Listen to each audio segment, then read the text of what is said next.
Olá pessoal, vamos continuar resolvendo o exercício de simetria do seno e do cosseno. Mas antes de nós continuarmos, vamos prestar atenção nessa tabela. Essa tabela já foi ensinada para vocês. Bem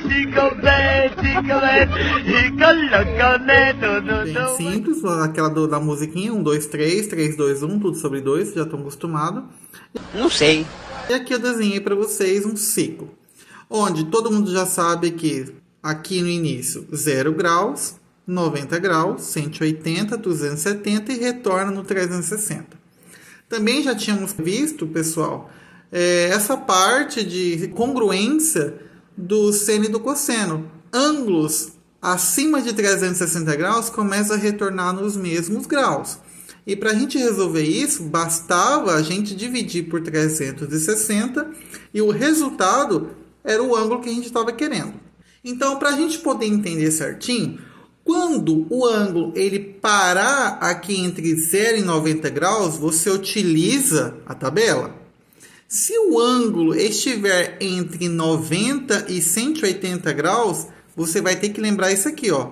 180 graus menos x, que seria o ângulo que você está querendo descobrir. Se está entre 180 e 270, você vai usar quase a mesma coisa, só que aqui vai ser 180 graus mais x.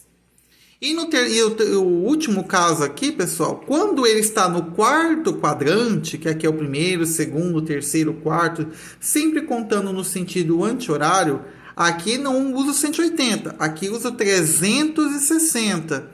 Então, neste caso, se tiver entre 0 e 90, usa a tabela. Se tiver entre 90 e 180, usa 180 menos x. Se tiver entre 180 e 270, usa 180 graus mais x. Se tiver 270 até 360, você vai utilizar 360 menos x. Então, vamos resolver então dois exercícios.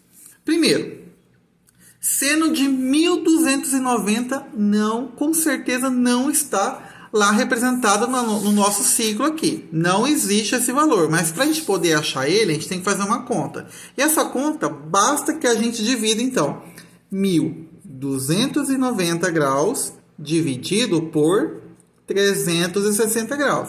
O que a gente tem que lembrar é o seguinte, o resto praticamente equivale então ao meu seno de 1290. Então, neste caso, quantos 360 eu consigo contar até 1290? 3. 3 vezes 360 vai ser o ângulo 1080 graus. A gente subtrai 0, 1, 2 e aqui dá 0.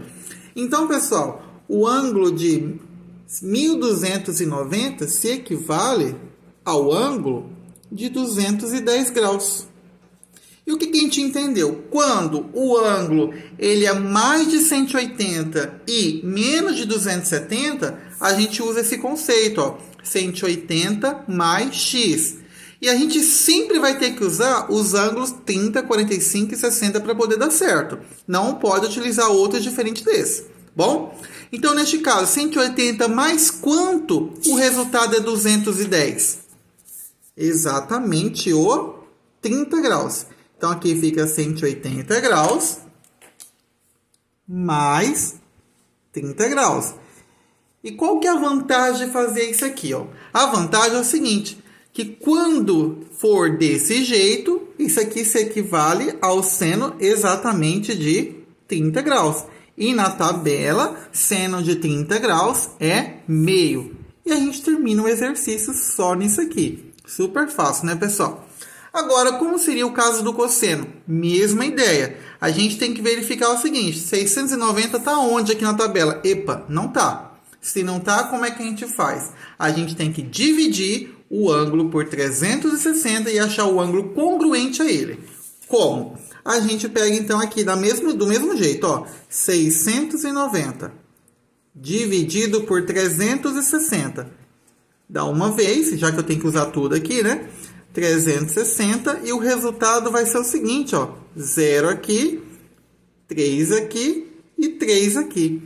Fala 300. Um pouco mais. Então, pessoal, cosseno de 690 equivale a calcular o cosseno de 330 graus. E agora, o que a gente fazer? Ó? A gente tem que achar lá na tabela onde que está localizado o quadrante, para ser exato, onde que está localizado o ângulo de 330 graus. Primeiro, segundo, terceiro, quarto quadrante. Então, eu tenho que utilizar 360 graus menos x. Então, aqui eu tenho o seguinte, cosseno de 360 graus menos quanto que o resultado vai ser 330? Vou colocar de outra cor aqui e vai ser praticamente 30 graus. Tudo isso, pessoal, a gente vê o seguinte, cosseno de 360 menos 30, como é que vai ser? Cosseno de 30 graus. É isso, pessoal? Então, cosseno de 360 menos 30 graus se equivale a calcular apenas o cosseno de 30 graus. A gente tem que ver o seguinte. Esses dois exercícios aqui foram todos positivos, mas pensa o seguinte. E se tivesse caído no segundo ou no terceiro quadrante? Aí você tem que pensar o seguinte. Quando eu estou calculando o cosseno, pessoal, a gente tem que lembrar que o cosseno tem aquela parte, ó. Eu tenho o ciclo. Vou colocar aqui para vocês, ó. Eu tenho o ciclo aqui. Aqui, no caso, para o cosseno, eu tenho que aqui é positivo. Aqui é negativo. Negativo. E aqui positivo. Se o ângulo está caindo, por exemplo, no terceiro quadrante, e eu estou calculando o cosseno, aqui vai ser negativo o resultado, tá bom? No caso, já colocaria o negativo aqui. Esses dois aqui não tem problema e praticamente deu tudo positivo. Mas e se fosse, por exemplo, um ângulo diferente desses dois que eu acabei de colocar? Vamos calcular então, só para vocês terem, para vocês entenderem esse resultado. Como seria o cosseno de 150 graus, que já foi calculado na aula anterior, mas para a gente relembrar como é que faz ele, ó. Bom, 150 graus está localizado no segundo quadrante. O segundo quadrante está aqui, ó. Ele está entre 90 e 180 graus. Então, neste caso aqui, eu tenho que fazer essa conta. Cosseno de 180 menos quanto que o resultado dá? 150 de 30 graus. Subtraindo, pessoal, agora eu já encontrei. Como ele está localizado, aqui no meu segundo quadrante, então o resultado é negativo e se equivale a calcular o ângulo de 30 graus. Então, basicamente, aqui neste caso, se equivale a calcular o cosseno de 30 graus. E o cosseno de 30 graus, para você olhar aqui na tabela, cosseno de 30 graus vale raiz de 3 sobre 2. Como aqui é negativo, menos raiz de 3 sobre 2. Espero que vocês tenham entendido e até a próxima aula.